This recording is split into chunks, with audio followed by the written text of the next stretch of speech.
अस्सलाम वालेकुम dear students, कैसे हैं आप सभी। I hope you all are fine and doing very very well. My self Shamim and I welcome all of you on my YouTube channel brainstorming knowledge.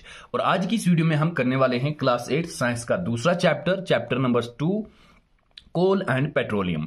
Coal and petroleum chapter का नाम है। इसके question answers करेंगे हम, textual questions जितने भी होंगे, exercise पूरी कंप्लीट कराऊंगा मैं आपको आज की इस वीडियो के अंदर। ठीक है, आप वीडियो को अच्छे से देखिएगा। अगर वीडियो पसंद आती है तो वीडियो को लाइक कीजिए, आगे अपने दोस्तों के साथ भी शेयर कीजिए। तो चलिए स्टार्ट करते हैं आज के अपने इस वीडियो को। तो देखिए, जो पहला क्वेश्चन है आपका, question number 1 is what are the advantages of using CNG and LPG as fuel. CNG और एलपीजी को फ्यूल के तौर पे यूज करने के क्या एडवांटेज हैं, क्या फायदे हैं। इसका answer, the advantage of using LPG and CNG as fuel is are as under. जो इसके फायदे हैं एज फ्यूल यूज करने के, वो नीचे मेंशन है। पहला क्या है, CNG and LPG Burns easily. पहला फायदा यह है कि ये दोनों जो है एलपीजी, कंप्रेस्ड नेचुरल गैस, और लिक्विफाइड पेट्रोलियम गैस, ये दोनों अच्छे से जलते हैं। Number second, CNG and LPG give lot of heat energy when burn. दोनों गैसेस जो हैं ये बहुत सारी हीट प्रोवाइड करते हैं, यानी कि इनका कैलोरीफिक वैल्यू बहुत अच्छा होता है, हीट एनर्जी बहुत प्रोवाइड करते हैं जब इनको जलाया जाता है। Number third, they can be easily transported through pipelines. इनको अच्छी तरह से, आसानी से ट्रांसपोर्ट किया जा सकता है, एक जगह से दूसरी जगह भेजा जा सकता है पाइपलाइंस के जरिए। Number fourth is they are less polluted as they do not release smoke are on burning. ये लेस पोल्यूटेड होते हैं, ठीक है, ये पोल्यूशन नहीं करते। क्यों? क्योंकि ये स्मोक प्रोड्यूस नहीं करते हैं, स्मोक को रिलीज नहीं करते हैं जब इनको जलाया जाता है। ठीक है, आपके घरों में भी एलपीजी गैस सिलेंडर लगा होगा, आप जब जलाते हो तो आपको पता होगा, ना ही बर्तन काले होते हैं, ना ही उससे स्मोक आती है, मतलब वो पोल्यूटेड नहीं है। तो ये था पहला question. Number second is name the petroleum used for surfacing the roads.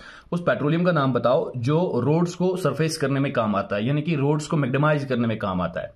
इसका आंसर है bitumen is a petroleum product is used for surfacing of roads. Bitumen उस प्रोडक्ट का नाम है जो रोड्स की सरफेसिंग में काम आता है। चलिए जी आगे चलते हैं। तीसरा क्वेश्चन आपका, let me adjust it first. Okay, describe how coal is formed from dead vegetation, what is the process called. आप ये बताओ कि कोल कैसे फॉर्म होता है, कोल कैसे बनता है डेड वेजिटेशन से, और इस प्रोसेस को क्या कहा जाता है। लास्ट में ये भी बताना है कि इस प्रोसेस को क्या कहा जाता है। इसका जवाब, about 300 million years ago earth was covered by dense forests. तकरीबन 300 मिलियन साल पहले अर्थ जो थी कवर्ड थी पूरी घने जंगलों से, घने पौधों से। Dense forests get buried under the soil due to natural processes like flooding, earthquake, etc. और ये जो डेंस फॉरेस्ट्स हैं ये जमीन के अंदर धंस जाते हैं, बुरीड हो जाते हैं, और किसकी वजह से होते हैं? कुछ नेचुरल प्रोसेस की वजह, जैसे फ्लडिंग या अर्थक्वेक साइज ज्यादा या जो भी हुआ उसकी वजह से ये पेड़ पौधे जो है सारे जमीन के अंदर नीचे चले गए। Over time more and more soil get deposited over them and they got more compressed. This let them to get expose to very high temperature and pressure. और जब वो जमीन के अंदर चले गए, उनके ऊपर सॉइल के लेयर्स आते गए, सॉइल उनके ऊपर जमा होती गई और वो कंप्रेस होते गए। ठीक है, उनके ऊपर जब प्रेशर बढ़ता गया, प्रेशर के साथ साथ टेम्परेचर भी बढ़ता गया, वो कंप्रेस होते गए। They slowly got converted into coal under these extreme conditions. और इन एक्सट्रीम कंडीशंस, एक्सट्रीम प्रेशर और एक्सट्रीम टेम्परेचर बढ़ गया और इसकी वजह से वो कोल में चेंज हो जाते हैं। और ये स्लो प्रोसेस है, ये स्लो प्रोसेस है। ऐसा नहीं कि एब्रप्टली वो जल के कोल बन गया, नहीं, इनको बहुत ज्यादा टाइम लगता है बनने में। ये एक स्लो प्रोसेस, ग्रेजुअल प्रोसेस है। The process of formation of coal from dead vegetation is called carbonization. और ये जो प्रोसेस है जिससे कोल बनता है डेड वेजिटेशन से, इसको कार्बनाइजेशन कहा जाता है। ओके बच्चों, आपके एग्जाम में ऐसे भी क्वेश्चन आ सकता है, डिफाइन कार्बनाइजेशन, तो आप ऐसे भी लिख सकते हो, the process of formation of coal from dead vegetation is called carbonization. Next question is fill in the blanks.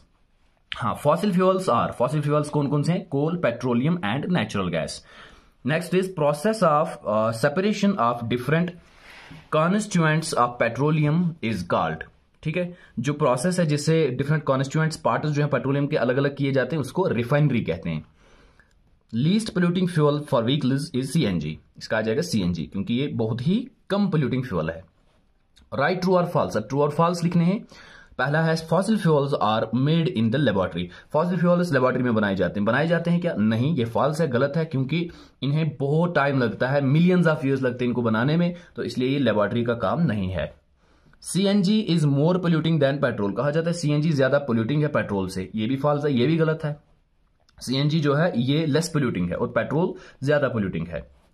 Coke is almost pure form of carbon. Coke कहा जाता है ये ऑलमोस्ट प्योर फॉर्म है कार्बन की, ये true, ये सही है, इसमें ट्रू आ जाएगा। Coal tar is the mixture of various substances. Coal tar जो है ये मिक्सचर होता है बहुत सारी चीजों का, ये भी सही है, इसमें भी ट्रू आएगा।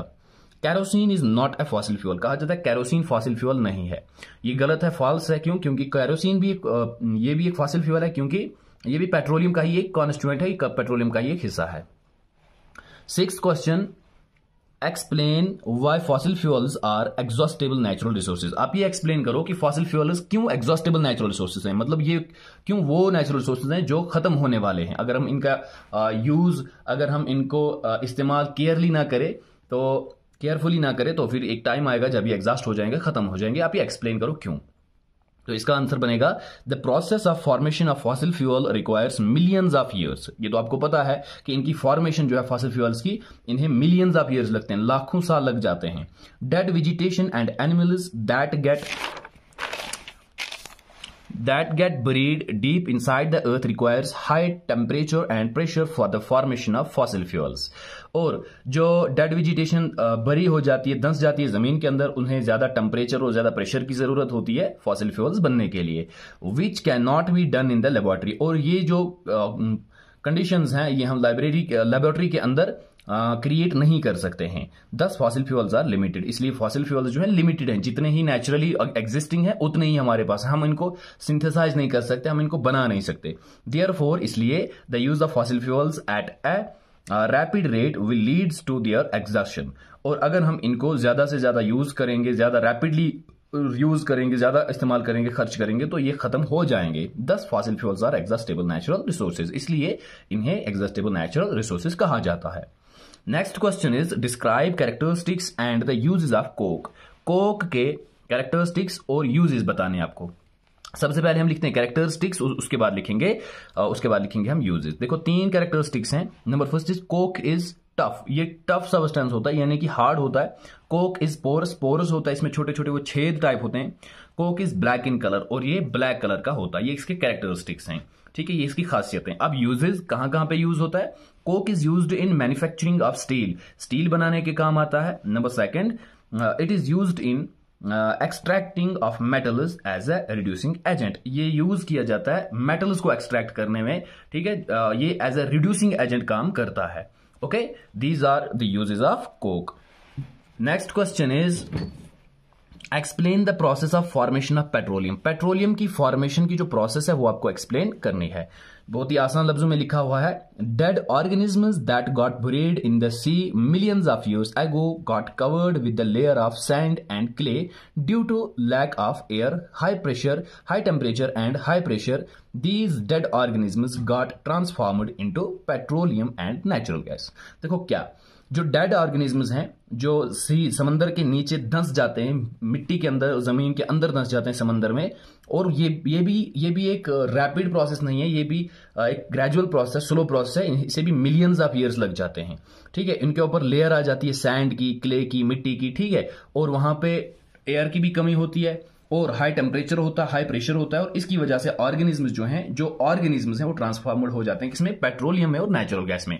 तो देखो फर्क क्या है, जो कोल बनता है वो बनता है डेड वेजिटेशन से, और जो पेट्रोलियम है ये बनता है डेड ऑर्गेनिज्म से। ये फर्क आपको याद रखनी है। और रिक्वायरमेंट दोनों में सेम है, हाई टेम्परेचर और हाई प्रेशर इसमें भी और इसमें भी, और दोनों में ये भी सेम है कि इन्हें मिलियंस ऑफ ईयर्स लगते हैं, उन्हें भी मिलियंस ऑफ ईयर्स लगते हैं। बट इतना है कि कोल डेड वेजिटेशन से बनता है और पेट्रोलियम डेड ऑर्गेनिज्म से बनते हैं, ठीक है। सी लाइफ जो है बहुत ज्यादा है, समंदर के अंदर बहुत ज्यादा क्रिएचर्स है। आज से कई मिलियन साल पहले जो जमीन के अंदर जानवर मर गए थे और जमीन के अंदर चले गए, उनके ऊपर मिट्टी के लेयर्स आ गए, क्ले के लेयर्स आ गए, सैंड के लेयर्स, और हाई टेम्परेचर, हाई प्रेशर की वजह से, एयर की भी कमी की वजह से वो ट्रांसफॉर्म हो जाते हैं पेट्रोलियम के अंदर, ओके, और नेचुरल गैस के अंदर। Next question is 9th question, the following table shows the bottle power shortage in India from 1991 to 1997. Show the data in form of a graph. Plot shortage percentage for the year on the x-axis and the year on the for the year of the y-axis and the year on the x-axis. देखो क्या कहा जाता है, नीचे जो table है ये आपको टोटल पावर शॉर्टेज दिखाता है इंडिया में 1991 से लेके 1997 तक, ठीक है, 1991 से 1997। और उसमें ये डाटा जो हमें ग्राफ पे प्लॉट करना है, और कैसे प्लॉट करना है, जो शॉर्टेज परसेंटेज है यानी कि ये परसेंटेज जो है ये हमें वाई एक्सिस पे दिखानी है, और जो ईयर्स हैं, जो साल हैं, किस साल में कितनी शॉर्टेज हुई है, वो हमें एक्स एक्सिस पे दिखानी है, और ये सीरियल नंबर है। चलिए देखिए, आप यहाँ पे पहले टेबल को एक बार रीड कर लीजिए। 1991 में जो शॉर्टेज थी वो 7.9 की थी, इसी तरह 1992 में अप टू कहां तक, 1997 में यहां तक। अब हम इसको ग्राफ पे दिखाते हैं। देखो यहां पे ग्राफ बना हुआ है, आप इस तरह से अपना ग्राफ बना सकते हो। 1991 में 8 से थोड़ा सा कम 7 पॉइंट समथिंग, जो आप पीछे टेबल में आपने जो देखा, ऐसे आप बार ग्राफ बनाओगे। ये ईयर्स हैं, 1992 में इतनी थी, फिर 1993 में इतनी 8 से ज्यादा, फिर 1994 में 8 से कम, फिर इसी तरह 1997 में सबसे ज्यादा शॉर्टेज थी 11 की, थी ना। आपने यहां पे भी देखा 1997 में, फिर से एक बार चेक कर लो, 1997 में 11.5 की थी शॉर्टेज। और इसी तरह आप यहां पे भी आप ये ड्रा कर सकते हो, 11 यहां तक है, ठीक है, 11 यहां तक है, और ये थोड़ा सा ऊपर 11.5 ये शॉर्टेज, और ये शॉर्टेज परसेंटेज है यहां से, और ये ईयर्स हैं। इस तरह से आप अपना ये ग्राफ बना सकते हो। Next question is what are inexhaustible natural resources, give example. Inexhaustible natural resources किनको कहा जाता है, और इनकी एग्जांपल्स भी देनी है। सॉरी, ये इनएग्जॉस्टिबल नहीं, एग्जॉस्टिबल है, ठीक है। एग्जॉस्टिबल नेचुरल रिसोर्सेज किनको कहा जाता है, यानी कि खत्म होने वाली चीजें कौन सी हैं। The natural resources which are present in limited quantity and can be exhausted diminished by human activities are called exhaustible natural resources. For example foresters, wild life, fossil fuels. वो नेचुरल रिसोर्सेज जो limited quantity में present है हमारे पास, ठीक है, जो खत्म हो सकते हैं, एग्जॉस्ट हो सकते हैं, डायमेंश हो सकते हैं, कम हो सकते हैं, किन की वजह से, ह्यूमन एक्टिविटीज की वजह से, इंसान के कारनामों की वजह से, और इन्हीं को नेचुरल एग्जॉस्टिबल नेचुरल रिसोर्सेज कहा जाता है। जैसे जंगलात हैं, वाइल्ड लाइफ है, फॉसिल फ्यूल्स हैं, ये सारे एग्जॉस्टिबल हैं। Next question is what are inexhaustible natural resources, give example. अब बताना है आपको कि इनएग्जॉस्टिबल नेचुरल रिसोर्सेज कौन से, यानी कि वो कौन से रिसोर्सेज हैं, वसीले हैं, जो कभी खत्म ही नहीं होंगे, चाहे हम जितना भी यूज कर ले वो खत्म नहीं होंगे, और उनकी एग्जांपल्स भी आपको बतानी है।